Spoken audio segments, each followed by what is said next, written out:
What's up? What's up, good people? This is one half of your tag team champions, the dynamic duo of sports talk. Cool McCain coming to you with a quick 5 to 10 minute video here. Something we need to talk about, something I need to say, something I need to get off my chest. And I'm going to do it right here, live and direct.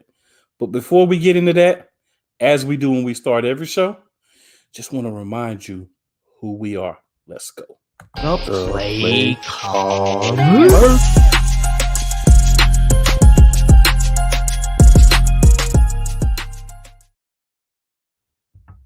All right, everyone. So quickly, but as in much in detail as I can to get the point across, I want to talk to you about the last game for Coach K as the head coach of Duke at home at Cameron Indoor Stadium on Coach K Court, where he faced off against my UNC Tar Heels basketball team. Now, coming into the game, lots of people, fans of Duke, fans of UNC, pundits of college basketball, lots of people said, this is going to be an easy game for Duke. They played, a few weeks ago. They spanked UNC by 20. But what you have to remember is teams have pride. Brick went out, dropped over 20 points in that game. Armando Bacot, first team All ACC, when it dropped 20 points in that game. R.J. Davis dropped over 20 points in that game. Bacot dropped over 20. And Caleb Love. Now, they played a lot of minutes, but you did have contributions from guys like Puff Johnson, who got into the game, did his thing when he played, as well as others. But the point I want to make here is you never count quality teams out. UNC came into this game 22-8.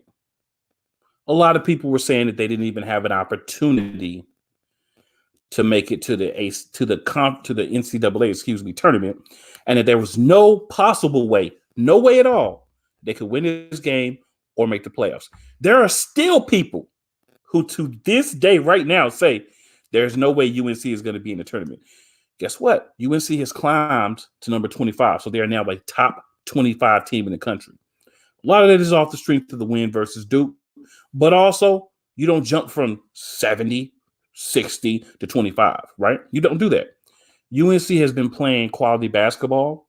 They've turned things around lately. They've played a lot better. They've gelled together. Shout out to Hubert Davis, the first-year head coach, who I think has done a fairly decent job. I think a lot of seeing how he's developed his team is going to be what happens in the ACC tournament and what happens in the NCAA tournament. We're going to come back to that. First, we need to roll all the way back to that game in Cameron. So we go out. UNC comes out early. They get themselves a lead. Duke does what you expect him to do, and they come back. For a lot of that game, it's back and forth. UNC started to get a little bit more comfortable and pull away a little bit late in the second half. Now, Coach K has 80 of his former players there.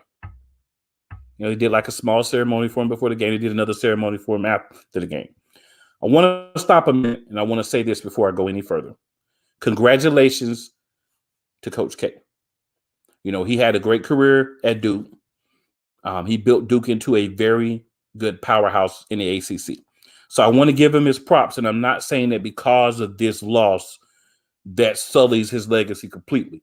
I just want to do this to point out from now on and forevermore, Coach K lost the last game that he ever coached to a rookie head coach and an unranked UNC team, ranked number 4. That's happened twice. The other time that it happened, guess who was a player on the team? That would be the now head coach, Hubert Davis.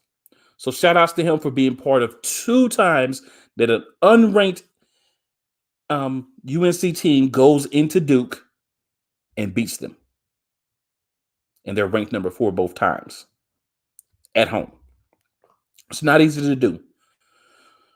And Hugh Davis has gotten a lot of slack, caught a lot of flack, I should say, as the first year coach. I've had some times where I'm like, bro, you need to stretch out the rotation. You played Justin McCoy a few minutes this game as well, but you need to flatten out their rotation, get some breaks.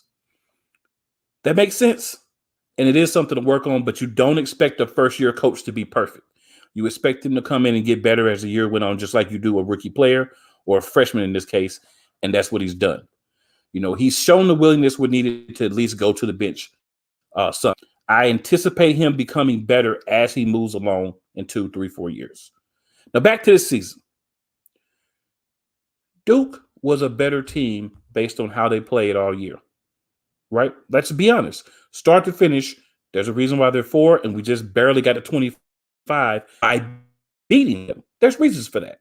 And I'm not trying to, in any way, shape, or form, take away from what Duke accomplished and what they're doing this year. But also, understand this, UNC is for real. And when I say that, I mean they are a legitimate NCAA tournament team right now. Now, I want you to watch what they do when they start Thursday in the ACC tournament. Check them out, watch them play. My hope is that they come out and play like they did against Duke in these last about 6, 7 games.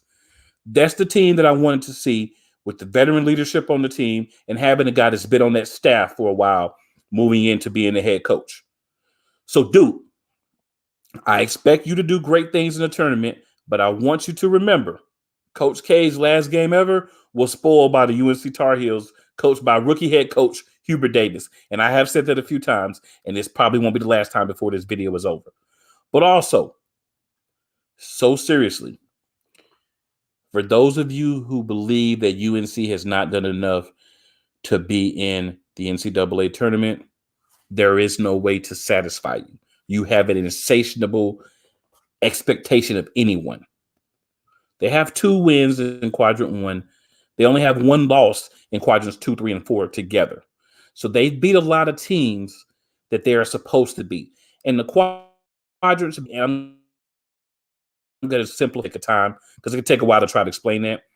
Teams are ranked based on a formula, and they are anywhere from 1 to 30 is quadrant 1. Those are the hardest teams to beat.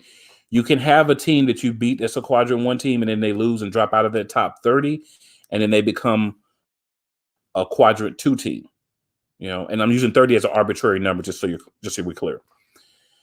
The number difference depends on if you're neutral site, home, or away. But basically, if you stay within that ranking, then you stay quadrant 1. If you drop to quadrant 2, the win drops to quadrant 2. There's no, you beat them when they were quadrant 1, so they stay quadrant 1. It does move.